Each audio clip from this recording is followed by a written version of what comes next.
Bien, estamos de nuevo online, nunca mejor dicho, vamos a iniciar una nueva edición de Omega 3 Insights y como ustedes ya pueden ver en el título que aparece en pantalla, vamos a hablar evidentemente de omega 3, pero vamos a relacionar los omega 3 con el neurodesarrollo infantil. Y para hacerlo, en un instante, saludamos a nuestra invitada, que es la responsable del Centro de Organización Neurológica Neocórtex, que es una institución cuyo objetivo es el desarrollo cerebral infantil, tanto de niños con problemas de lesión cerebral, problemas de aprendizaje, como de aquellos cuyos padres quieren realizar un programa de estimulación temprana. Todo esto lo vamos a explicar en un instante, evidentemente, con más detalle, con todo lujo de detalles, con nuestra invitada, con la doctora María Jesús López Juez, que es neurobióloga y, como he dicho, responsable de Neocórtex. Doctora, encantado de saludarla, muy amable, gracias. Buenas tardes a todos, encantada de poder estar aquí con vosotros. Muy bien, de entrada, al margen de esta pequeña, breve introducción que yo he hecho, lo que me gustaría, por favor, que explicara a todos aquellos que luego van a vernos en redes sociales, ¿qué es Neocórtex? Con un poco más de detalle. Pues Neocortes es un centro formado por varios profesionales que nos dedicamos al neurodesarrollo. Quiere decir que nosotros cuando nacemos ya tenemos nuestro cerebro formado a nivel de células, pero a lo largo de los primeros 6 u 8 años de vida hay que ir montando toda una serie de circuitos cerebrales y es en este periodo inicial de la infancia cuando vamos a llegar a aproximadamente el 80% en peso del sistema nervioso central. Hay una interacción del cerebro con los estímulos del entorno y eso nos va a permitir ir creando circuitos cerebrales que van a ser responsables de distintas funciones. Normalmente, para el año de vida se activan todas las funciones sensoriales y motoras. Para los 3 años de vida está el lenguaje y para los 5 o 6 años las funciones superiores de tipo más cognitivo que preparan al niño para la lectoescritura. Si alguna de estas oleadas madurativas en el sistema nervioso central no se produce, vamos a tener un grupo de niños con problemas de desarrollo motor, donde estarían incluidos pues todos los niños que tienen parálisis cerebral, etc. Luego hay esta segunda oleada del lenguaje, que cuando no aparece estarían los trastornos específicos del lenguaje o todo el gran paraguas del trastorno del espectro autista. Y finalmente, cuando no se activan y maduran correctamente las funciones cognitivas superiores, pues vamos a tener niños que tienen dificultades en el aprendizaje de la lectoescritura, diagnósticos como trastorno por déficit de atención con hiperactividad, dislexias, etc. Entonces, en realidad, en ese desarrollo cerebral infantil tienen que ir ocurriendo muchas cosas que van a, en algunos casos, estar provocadas por lesiones cerebrales, faltas de oxígeno durante el parto, Sí. o por temas genéticos, o por problemas postnatales. Claro. Como hemos visto hace un instante en la imagen, usted tiene una preparación profesional importante, porque entiendo que para dedicarse a este mundo, que es un mundo apasionante, la preparación profesional, la formación del profesional tiene que ser muy exhaustiva, ¿cierto? Bueno, en realidad yo he llegado al mundo de la clínica de una forma realmente curiosa.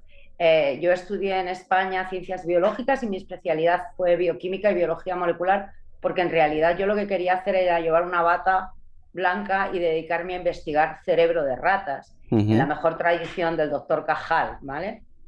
Pero cuando terminé la carrera, bueno, pues aquí en España no había tanta investigación, yo pedí una beca y me fui a Estados Unidos a estudiar desarrollo cerebral infantil. Sí. Colgué la bata y a partir de ese momento me he dedicado siempre a la clínica. Y es verdad que a lo largo de los años he estudiado muchísimo porque el mundo del cerebro realmente, la década de la neurociencia, etcétera, es un campo que está en pleno desarrollo. Todo el mundo habla de neurociencia, de neuroeducación, de neuroeconomía, de neurofilosofía. Hablamos de neuro en todos los sentidos.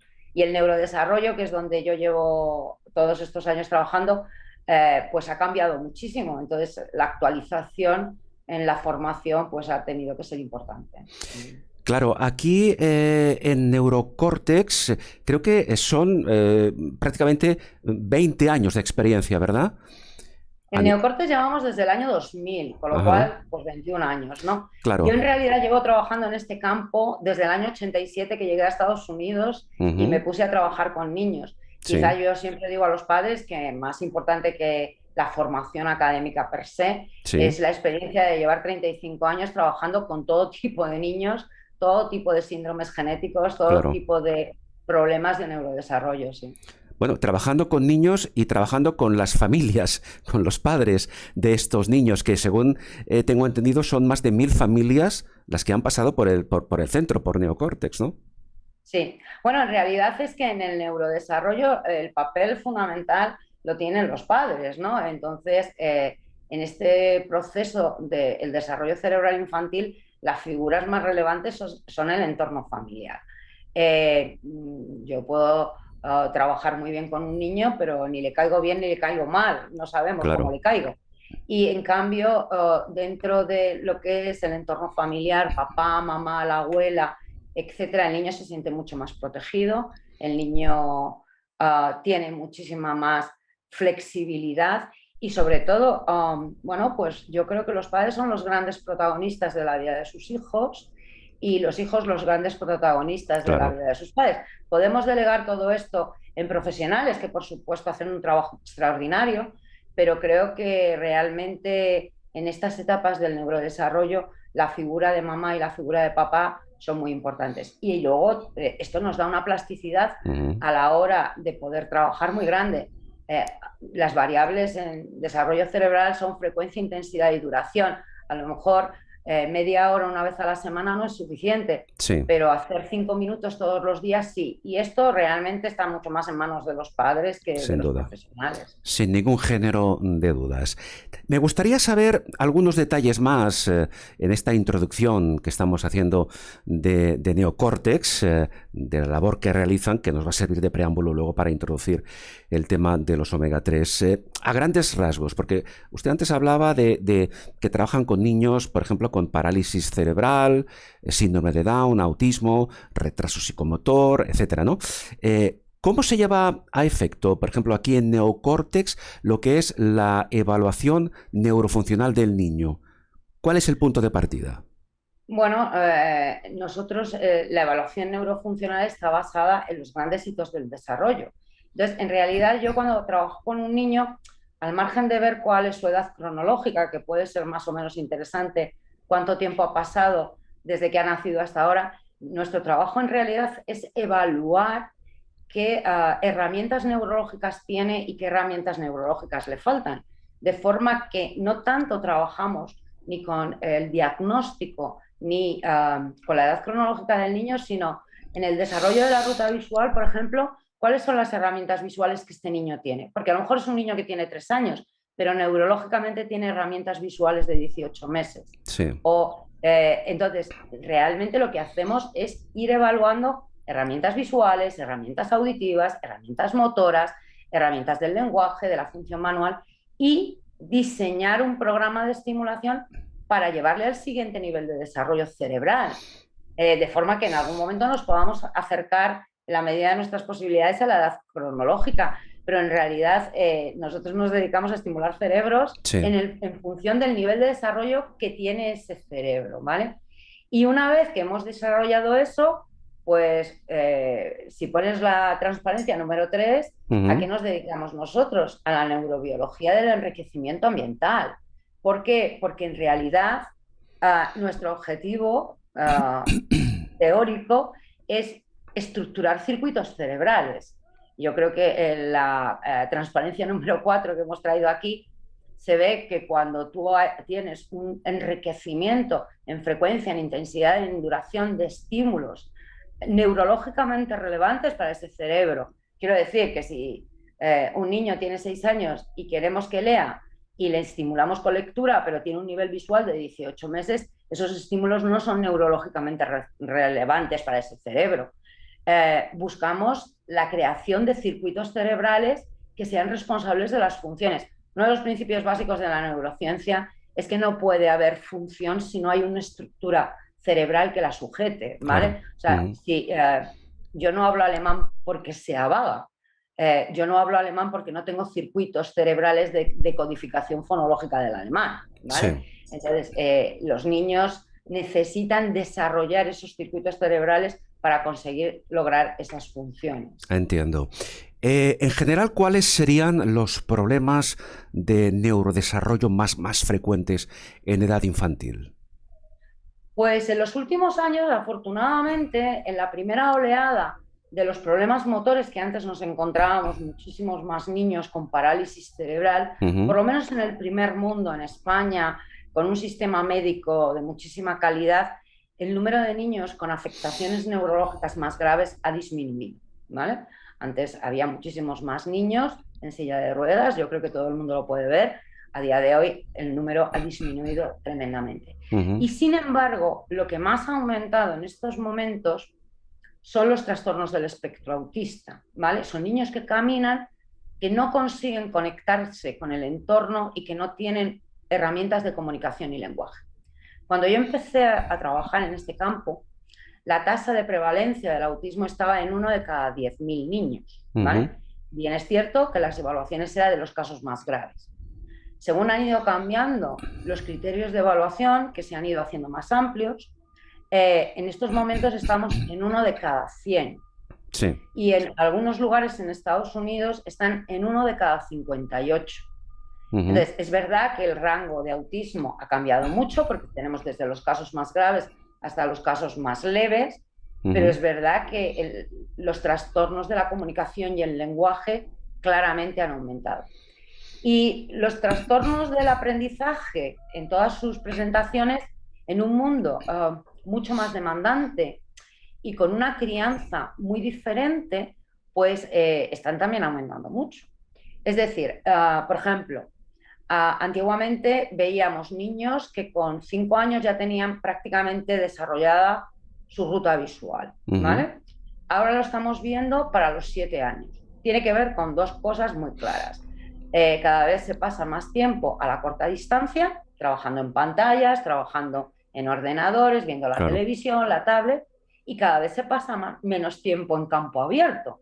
Los Ujú. niños pasan menos horas en el parque. Hemos tenido un confinamiento donde ha habido niños que no han podido enfocar más allá de la pared de su casa, con lo cual, bueno, pues si para los 5 años 5 o 6 años hay que empezar con la lectoescritura y tú no has terminado de madurar tu ruta visual, va a ser muy complejo que puedas leer a nivel de edad cuando las herramientas visuales que posees son menores de las esperadas, ¿no? Claro. Entonces, en esta franja entre los 6 u 8 años estamos encontrando graves dificultades. Y entonces, el lenguaje creo que es el gran tema, ¿vale?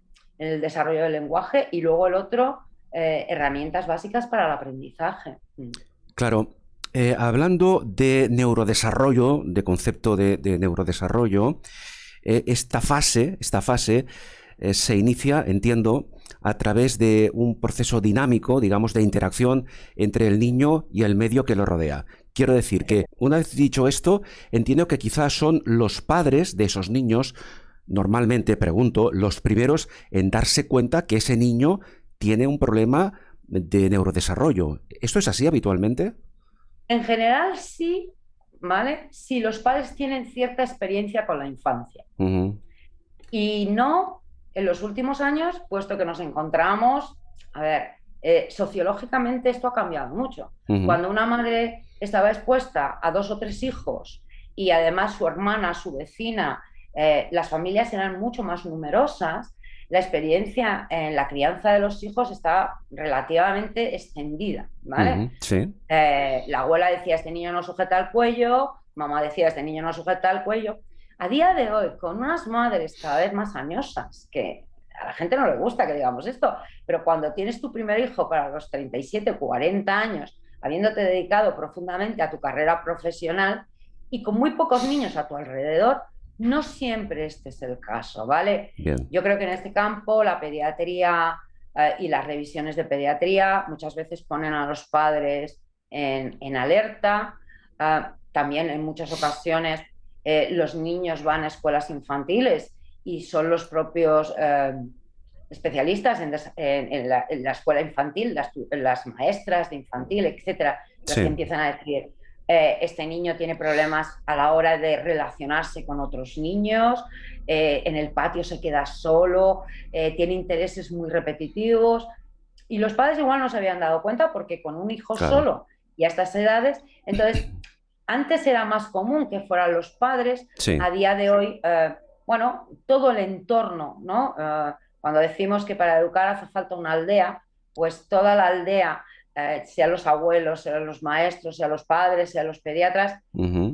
tenemos que estar mirando un poco más Claro. ese desarrollo infantil, ¿vale? Vamos a ver, entiendo que evidentemente cada niño es un mundo con sus características peculiares, pero así, a modo genérico, ¿cuándo puede decirse que un niño alcanza ya un nivel de madurez en su, bueno, en su comportamiento, digamos, de madurez en su sistema nervioso? En realidad, a día de hoy, los estudios hablan de los 20 años, Que ¿vale? ya no hablamos de ningún niño a los 20 años. Claro, lo que sí que tenemos es que un 80% de todo este proceso se completa entre los 6 u 8 años, Ujú. ¿vale? Hay un otro pico muy importante de desarrollo cerebral en la adolescencia, cuando las hormonas sexuales entran Bien. en sistema nervioso central y se produce una reorganización de circuitos. O sea, hay muchos circuitos que se van a mantener y hay muchos circuitos que se van a eliminar. Tan importante como es la creación de sinapsis y toda esta ramificación de carreteras en el cerebro del niño, tan importante como eso luego es podar, lo que se llama el Claro. pruning, que es quitar de en medio. De forma que el cerebro del niño es mucho más plástico que el cerebro del adulto, pero menos Ujú. eficaz. Y Entiendo. en la adolescencia se produce este podado donde quitamos muchas cosas de en medio y nos volvemos mucho más eficaces. Y Ujú. el proceso de mielinización, que tiene una oleada muy importante en este periodo de la adolescencia, ¿vale? En estos momentos los estudios están diciendo que estamos terminando de mielinizar el lóbulo frontal hacia los 20 años. Ujú. Con lo cual, 80% en la primera infancia y ese 20% Sí, en la bien. adolescencia tardía Ujú. hasta llegar a esa mielinización Bien. completa del lóbulo frontal. Pero en todo De forma que caso, para los 18 o 20 años terminamos con un mm, cerebro adulto. Pero el grueso se hace durante la infancia. exactamente. Por tanto, ese porcentaje, ese 80%, está concentrado en la fase de desarrollo infantil, que es en este caso, o puede ser en este caso, la más determinante. Dicho esto, vamos a entrar un poco más a fondo en el tema. Hablamos de desarrollo, de maduración del sistema nervioso, de neurodesarrollo de los niños, y hay un factor en el que quiero, por favor, en el que le pido que nos extendamos un poco. Es decir, ¿qué importancia tiene la nutrición como concepto en el desarrollo, tanto en el neurodesarrollo como en el fisiológico del niño? Vale, si ponemos la imagen número 5, yo siempre tengo en mi cabeza las prioridades, ¿vale? Del desarrollo del cerebro humano. Bueno, yo creo que el desarrollo emocional es básico, hay muchos estudios sobre niños de orfanato, etcétera, las gravísimas consecuencias que tiene esto, pero bueno, no es el caso de los niños que viven en familias donde sus padres los quieren, los aman y los aceptan tal cual son. Para mí, la siguiente prioridad siempre es el desarrollo fisiológico, ¿vale? Sí, Vengo del campo de la biología. Al fin y al cabo, el claro. cerebro no deja de ser un órgano de todo nuestro cuerpo que tiene una función muy importante y que tiene que estar en las mejores condiciones fisiológicas, ¿vale? Ujú. Para poder soportar el desarrollo sensorial, el desarrollo motor, el desarrollo intelectual, el desarrollo social, ¿vale? Entonces, cuando yo hablo de desarrollo fisiológico, si nos vamos a la transparencia número 6, ¿vale? Ah, estamos hablando de que el cerebro como órgano tiene que tener los mejores nutrientes posibles, ¿vale? La mayor cantidad de oxígeno a lo largo del día para su función Ujú. y unos buenos ciclos de sueño. Entonces, para mí, antes de empezar a hablar de nutrición, respiración y de ciclos de sueño, es como poner el cimiento a todo nuestro trabajo. Si esto está con problemas es muy difícil. Estaríamos hablando también de Claro. temas de salud, pero los temas de salud se los dejamos más a los médicos, ¿vale? Sí. Un niño que no tenga una dieta equilibrada, un niño que no tenga un buen control respiratorio, estaríamos hablando de los respiradores orales, de los niños que babean, de los niños que tienen vegetaciones, todo este tipo de cosas, y que no tienen un aporte de oxígeno fácil para su cerebro, o niños que no se respetan los ciclos de sueño, porque durante el ciclo de sueño el cerebro tiene unos mecanismos de consolidación de la información muy importantes. Esto sería realmente muy difícil poder conseguir que luego un niño pueda trabajar en buenas condiciones al día siguiente, ¿vale? Entonces, dentro de la nutrición, pues los elementos básicos de la dieta, el niño tiene que comer frutas, tiene que comer verduras, tiene que beber agua, tiene que tener una dieta equilibrada de proteínas, y tiene que tener una dieta equilibrada de grasas, ¿vale?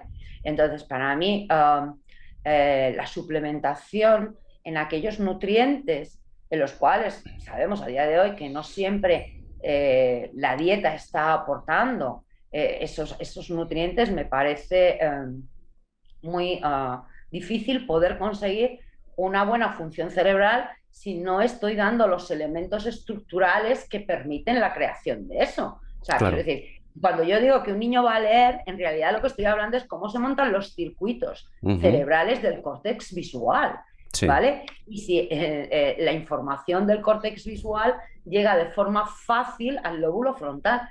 Bueno, si tú no tienes los elementos básicos para crear esas conexiones y esas carreteras en el cerebro del niño, pues a duras penas conseguiremos que el niño lea, ¿vale? Esto es Evidente. para empezar a hablar, o sea, para mí Sí, es que sí, sí, es sí, sí. de primero de biología. Claro, en todo caso, la importancia que queda demostrado, la importancia de la nutrición en el desarrollo fisiológico y neuronal del niño.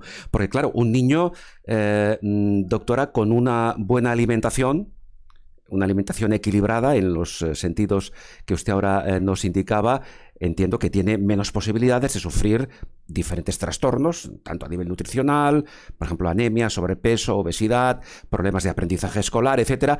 Esto en parte recae en que el niño tenga una alimentación correcta y nutricionalmente equilibrada. Y en este caso, usted ha hecho ya mención de la suplementación, del concepto suplementación, dentro del cual podemos ya empezar a introducir cuál es, primero a grandes rasgos, luego podemos definir algún aspecto en concreto, la importancia de los omega 3 en las distintas fases del desarrollo infantil. ¿Qué nos puede indicar al respecto? Bueno, entonces, a ver, que nuestro cerebro necesita grasas de alto valor biológico, esto realmente es así. Yo he intentado estudiarme el cerebro humano desde sus orígenes y en realidad la gran encefalización que sufre el Homo sapiens está basada en un cambio de dieta, ¿vale? Esto ya lo sabemos. Sí. Mientras nosotros éramos herbívoros, no había manera de extraer suficientes nutrientes para que el cerebro creciera, porque necesitábamos un intestino más grande, ¿vale? Entonces, si hay intestino no hay cerebro y si hay cerebro no hay intestino. Fue el cambio de dieta cuando nuestros antepasados pasaron de ser herbívoros a ser omnívoros y a incorporar proteínas y grasas, lo que ha permitido el gran índice de encefalización que hemos tenido los humanos, ¿vale? Sí. Al fin y al cabo, el cerebro no es un órgano de almacenamiento, es un órgano de procesamiento, está fundamentalmente formado por proteínas y grasas, fundamentalmente por agua, pero luego en peso seco estaríamos hablando de proteínas y grasas. Ha sido cuando hemos incorporado las proteínas y las grasas que nuestro cerebro ha podido crecer, ¿vale? Y dentro de las grasas saludables. ¿Por qué? Porque dan una flexibilidad a las membranas que de otra manera no tendrían, ¿vale? Entonces, dentro de lo que serían las grasas saludables, pues todas aquellas que llevan dobles enlaces, los omega 3, los omega 6, el omega 9, etcétera, ¿vale? Porque dan mayor flexibilidad a las membranas. Sí. Y a lo largo de la vida del ser humano, estos omega 3 hay que aportarlos desde la dieta, porque no todos ellos, nuestro organismo es capaz de sintetizarlos en nuestro organismo, pues no tenemos todas las enzimas para la síntesis, y entonces los tenemos que aportar desde la dieta, ¿vale? Sí. Entonces, el depósito de omega 3 tiene varios momentos que son muy críticos. Uno de ellos es el último trimestre de la gestación, Ujú. que pasa a través de la nutrición de la madre, ¿vale? Y se deposita en el lóbulo frontal. Luego está todo este periodo de tanto crecimiento cerebral entre el nacimiento, los 2, 3 años, que tiene que ver también con la leche materna, que es muy rica en omega 3.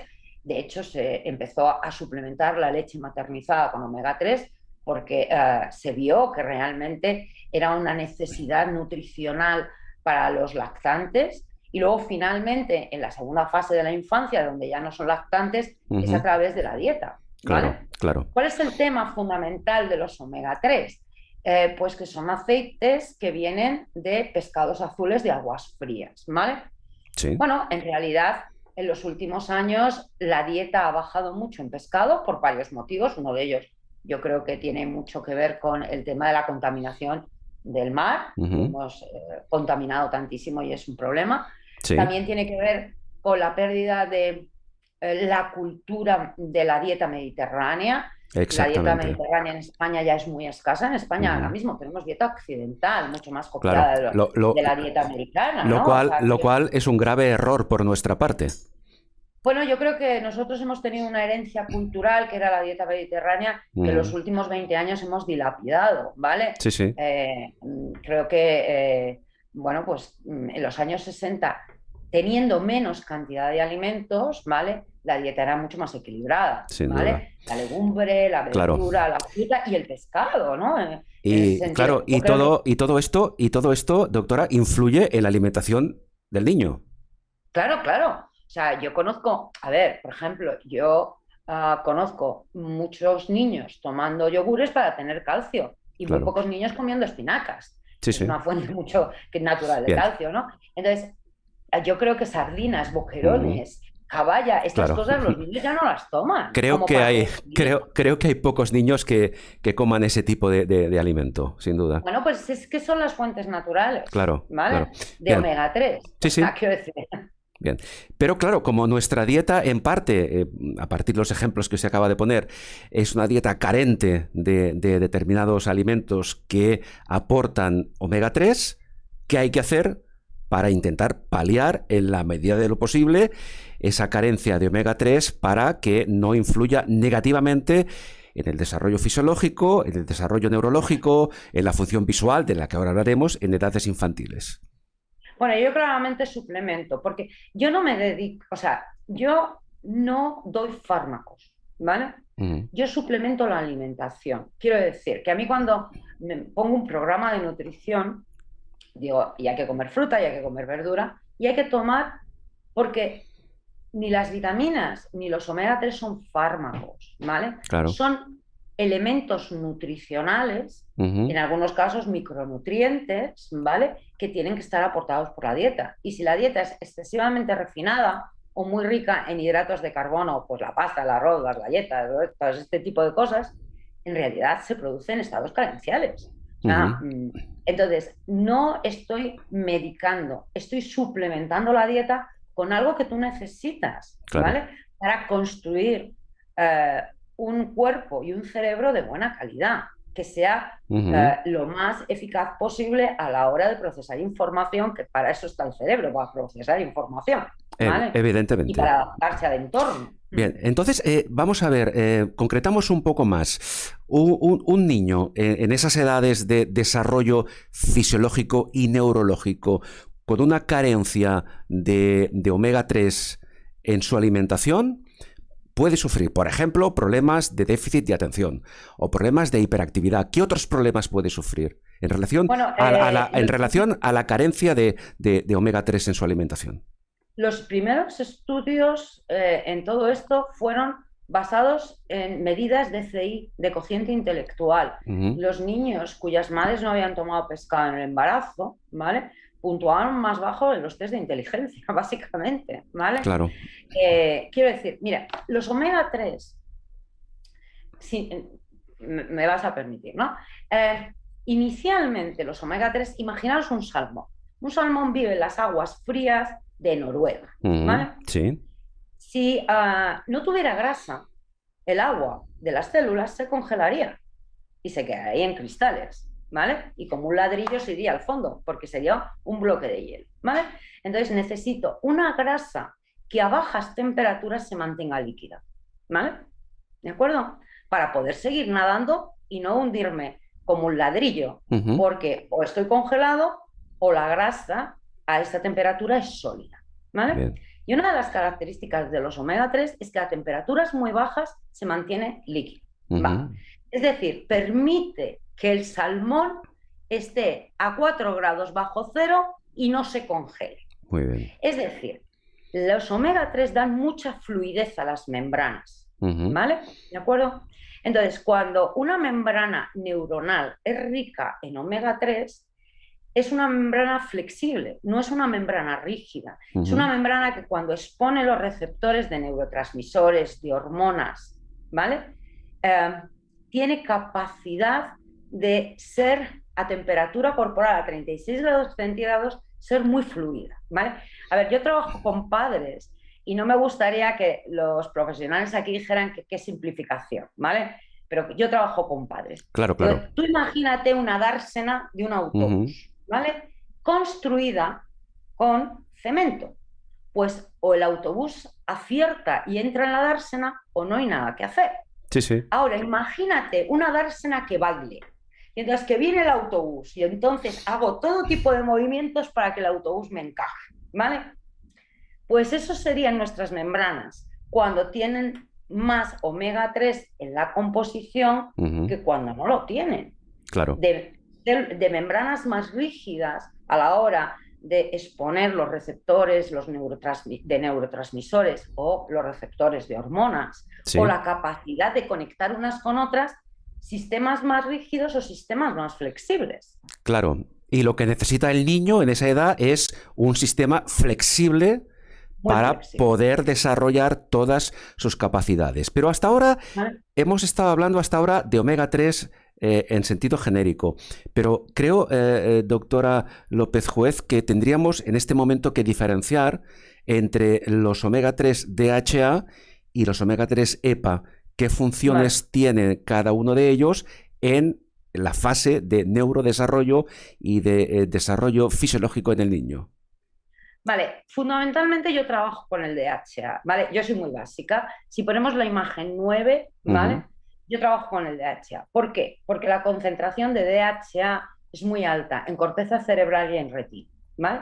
Yo siempre digo, a ver chicos, de aquí para arriba DHA, de aquí para abajo EPA. No es que Ujú. el EPA no sea importante en cerebro, pero es que en realidad los depósitos más importantes en córtex cerebral y en retina son de DHA, ¿vale?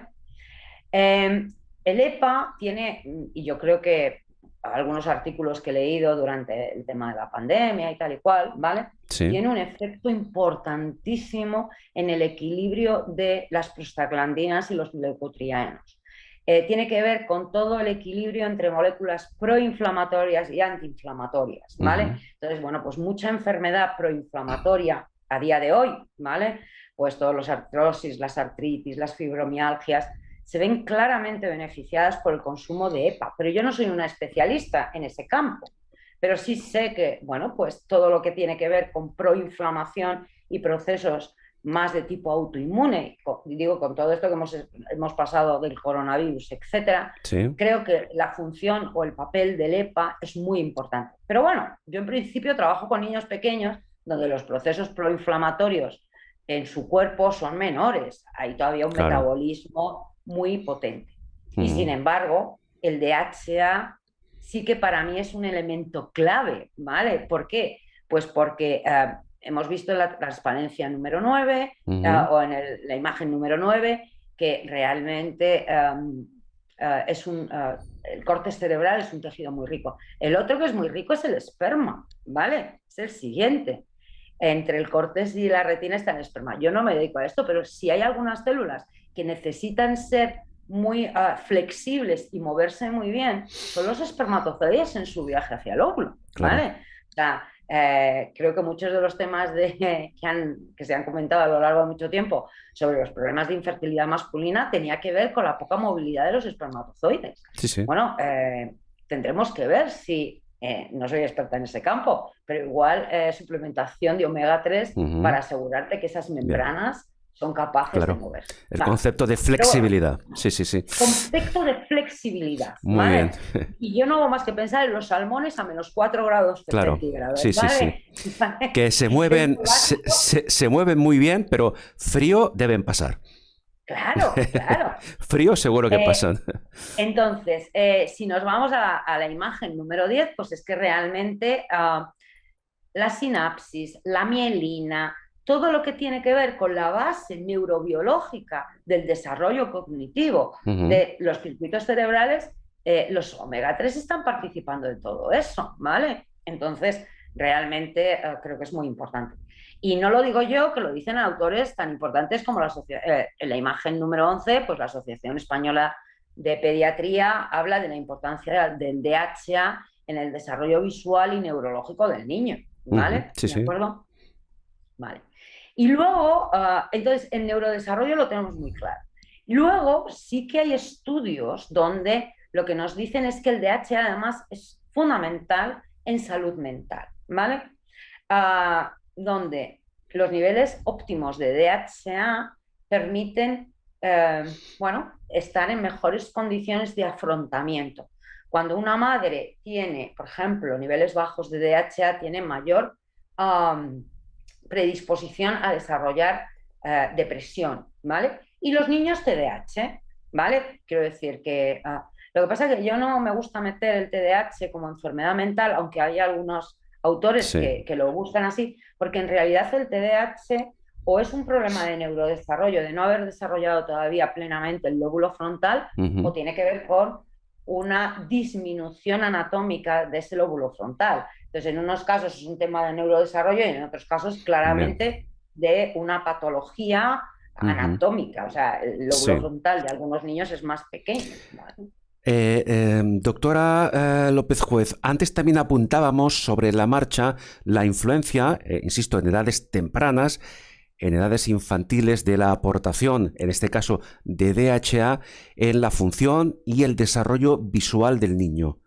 Uh -huh. ¿Cómo influye en este aspecto?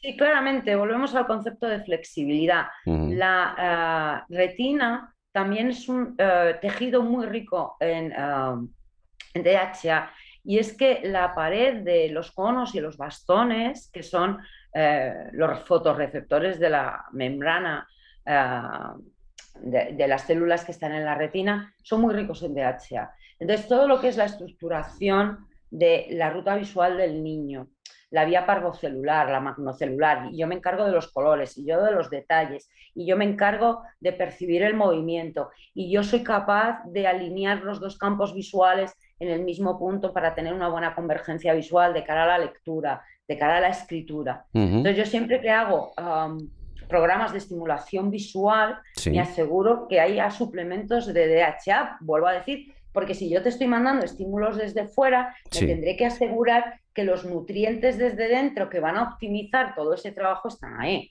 Claro. Habla usted, perdón, de los programas de estimulación visual.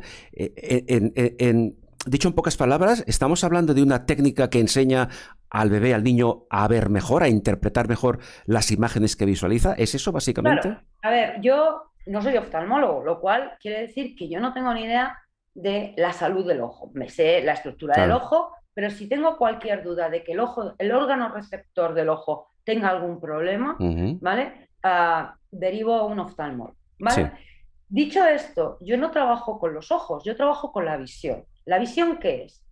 ¿Qué hace el cerebro con lo que le mandan los ojos? ¿Vale? claro. Entonces, entrenar esa ruta visual, esa visión, pasa por integrar el campo visual central con el periférico para Ujú. tener atención, Sí, la visión a larga distancia y a corta distancia.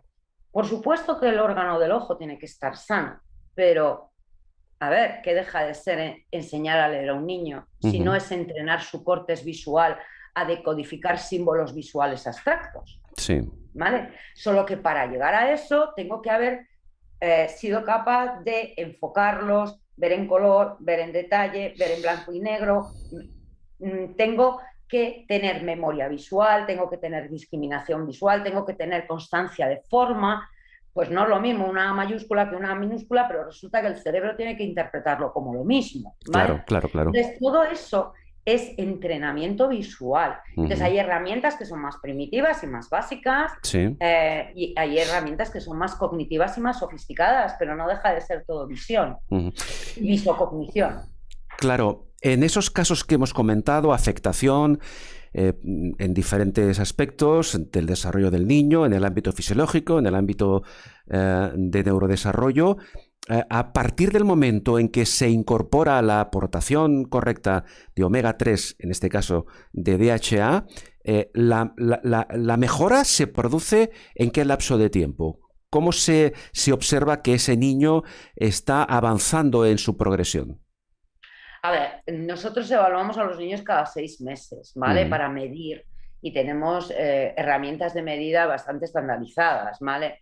Pero, por ejemplo, realmente vamos a coger una cosa que todo el mundo entienda. Velocidades lectoras, ¿vale? Si yo tengo un niño que tiene una velocidad lectora, por ejemplo, de 40 palabras por minuto, Sí. ¿vale? Pero en su clase está leyendo a 100 palabras por minuto y yo hago un programa de estimulación visual donde incluyo los omega 3 y en 6 meses he conseguido pasar a 75 palabras por minuto, es Ujú. muy significativo. Claro. Todavía no está a nivel de edad, pero comparado con su velocidad lectora anterior, Ujú. ¿vale? Este niño ha progresado en 6 meses mucho más de lo que había hecho en los 7 años anteriores. Sí, sí, resulta evidente. Entonces, la medida siempre tiene que ser, Mm. por supuesto, con el grupo de referencia, pero sobre todo la medida de la progresión siempre tiene que ser del niño con respecto a sí mismo. Ujú. Bien, doctora López Juez, me gustaría, antes de concluir, hacer un breve resumen global de los aspectos, de los factores más importantes de los que hemos hablado, por ejemplo, en relación al papel de los omega 3 entre paréntesis DHA, en fin, ya ha dicho usted que es especialista en DHA, papel de los omega 3 en la prevención de problemas de neurodesarrollo en edad infantil. Para hacer una sinopsis de todo lo que hemos hablado, ¿qué reflexión, qué resumen final haría usted? Bueno, pues el primero es que todas las mujeres embarazadas, ¿vale? En su último trimestre de gestación, si no comen pescado, suplementen con Mm. omega 3, porque están depositando grandes cantidades de omega 3 en el cerebro de sus bebés, Ujú. ¿vale? Muy ¿De bien. acuerdo? Sí, sí. Luego, todas aquellas que vayan a dar el pecho a sus hijos, Ujú. que sigan tomando omega 3 ellas para que la leche pueda tener esta fuente de omega 3. Y si tienen que pasar a una lactancia mixta o tienen que pasar a una lactancia artificial, asegúrense que las leches están suplementadas con omega 3, ¿vale? Sí.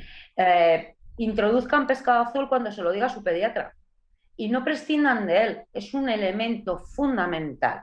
Y si ya tienes un problema de neurodesarrollo, cuida especialmente la dieta y la suplementación de tu hijo, porque puede ser una herramienta muy potente para que Sí. aquellos niños que ya tienen una desventaja con respecto a sus iguales en el neurodesarrollo, esa Claro. desventaja sea menor. Ujú, ujú. Claro, una última pregunta en el sentido, claro, hablamos de suplementación que puede ser necesaria en algunos de los casos que usted nos ha comentado. Una pregunta que se harán algunos padres que van a vernos es, bien, correcto, voy a suplementar a mi niño, a mi hijo, a mi hija con omega 3, pero ¿con qué dosis? Es decir, este sería tema. Aquí hay mucha variabilidad, Claro, ¿vale? por Quiero eso, decir, todo depende. como orientación, como orientación. Como orientación, bueno, yo diría que un niño debería comer al menos 3 veces a la semana pescado azul, Ujú. ¿vale? De acuerdo. Si tú no le puedes dar 3 veces a la semana pescado azul, asegúrate que al menos tiene 200 miligramos Sí. 3 veces a la semana, ¿vale? Yo con niños uso dosis un poco más altas, más, digamos, esa suplementación empieza a ser un poco terapéutica cuando a los niños les doy 500 miligramos Ujú. diarios, Muy bien. ¿vale? En forma de cápsulas o en forma de jarabes si son Ujú. pequeños, a Sí. veces que lo añadimos al puré, al zumo de melocotón o a lo que haga falta. Bien. Y luego ya a partir de los 6 años yo estaría hablando de 750 Luego, para los niños de 10, 12 años ya estaría hablando de 1000. Hay estudios que hablan que en el Alzheimer la Sí, suplementación de omega 3 es hasta de 5000 miligramos diarios, a punto de diarrea, ¿vale? claro, ¿De acuerdo? Pero estaríamos hablando. Y claro. luego, bueno, pues si tienes antecedentes familiares de enfermedades neurológicas, pues tipo Ujú. Parkinson, Alzheimer, Sí. o tienes alguna sospecha de problemas de memoria ya a nuestras edades, Ujú. o hay antecedentes familiares de degeneración macular, pues Sí. hombre, yo Bien. diría que tiene todo el sentido del mundo 2000 miligramos diarios de Bien. mantenimiento si no tomas pescado Sí, azul, sí. No, claro. en todo caso, esto sirve como orientación para, insisto, los padres que nos van, padres, madres que van a vernos luego. Doctora López Juez, he dicho la última pregunta, pero me quedaba una más en la recámara, porque en el sentido de que, claro, antes al principio hablábamos de formación, de la capacitación profesional en el ámbito del neurodesarrollo. Le voy a hacer una pregunta más, si me permite. Claro, ¿qué nivel de formación tenemos aquí a nivel profesional por parte de los especialistas para atender este tipo de problemas, por ejemplo, dentro de la especialidad en la que usted desarrolla su actividad, dentro de los problemas del neurodesarrollo? Por ejemplo, en España, ¿a qué nivel estamos? A ver, yo creo que en España estamos escasamente concienciados del equipo multidisciplinar, ¿vale? Yo, por ejemplo, creo que en todos los centros de atención temprana de este país, aparte de haber expertos en atención temprana, psicólogos, etcétera, debería haber nutricionistas, ¿vale? ¿Por qué? Pues porque no solamente hay que atender a estas necesidades, sino que probablemente trabajando en nutrición y en suplementación lo consideramos mejor. Sí. Creo que todavía hay poca formación, quizás yo es que vengo muy escorada por mi formación en Estados Unidos, que allí se Ujú. trabaja muchísimo con suplementos. Sí. Ahora cada vez más también en España, pero no ha sido fácil hasta ahora, ¿vale? Ujú. Creo que tenemos que hacer todavía mucho trabajo. Creo que hay que trabajar muchísimo en formación de padres, Ujú. de profesionales, abrir la mente de maestros. Yo creo que cada vez más en los colegios están dando directrices nutricionales para evitar temas de obesidad, pero nos queda camino por recorrer, ¿vale? Claro. España, de momento estamos todavía con el tema de la obesidad.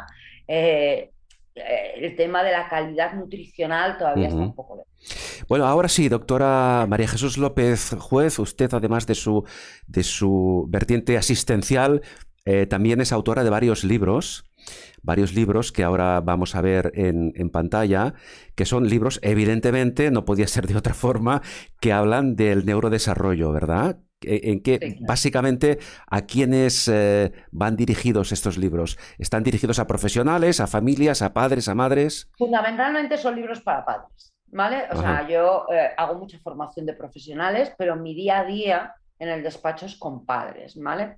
Y yo creo que los padres, lo decía antes, son los protagonistas de la vida de sus hijos y yo jamás voy a estar en el cuarto de estar de ninguno de los niños con los que trabajo, pero si consigo que sus padres entiendan mejor de dónde viene su comportamiento, por qué hacen lo que hacen, Ujú. habremos avanzado mucho. Entonces, realmente escribo para padres, ¿vale? Pero creo que lo puede leer cualquier persona, ¿eh? O sea, quiero decir que yo recuerdo cuando fui a publicar el de problemas de aprendizaje, ¿vale? Sí, Un editor me dijo, a esto le faltan 200 páginas para ser un manual. Y claro. dije, es que no quiero un manual, quiero que alguien que ha descubierto que sea maestro o sea padre, que ha tenido una reunión y le han dicho, el niño tiene problemas, en 2 horas se pueda leer esto y saber si este Ujú. es el camino por donde va su hijo o no, Claro. quiero decir, Ujú. ¿vale? Sí, sí. Manuales hay muchos, ¿vale? Manuales hay muchos, Muy la bien. Facultad de Psicología hay miles de cosas, pero esto es para padres, esto es para llegar rápido y entrar y entender y Bien. ya está. Pues queda claro, autora María Jesús, la doctora María Jesús López Juez, neurobióloga. Hemos hablado del neurodesarrollo infantil y su relación con los omega 3. El neurodesarrollo a nivel infantil, como decíamos antes, es un proceso dinámico de interacción entre el niño y el medio que lo rodea y que como resultado se obtiene la maduración del sistema nervioso con el consiguiente desarrollo de las funciones cerebrales y a la vez es muy importante, doctora, la formación de la personalidad del niño, ¿verdad? Que esto va a ser lo Es que va a que marcar su futuro. son procesos que van en paralelo, Claro. ¿eh? O sea, el desarrollo de la personalidad Ujú. no está al margen del desarrollo cerebral, Por tanto, ¿vale? todo va Van en unido a través de esa flexibilidad que antes decíamos, esa elasticidad que en parte se ve potenciada precisamente por los omega 3. Doctora, ha sido un placer, muchísimas gracias, muy amable un placer para mí también, y un ¿vale? abrazo. Hasta pronto. Hasta siempre.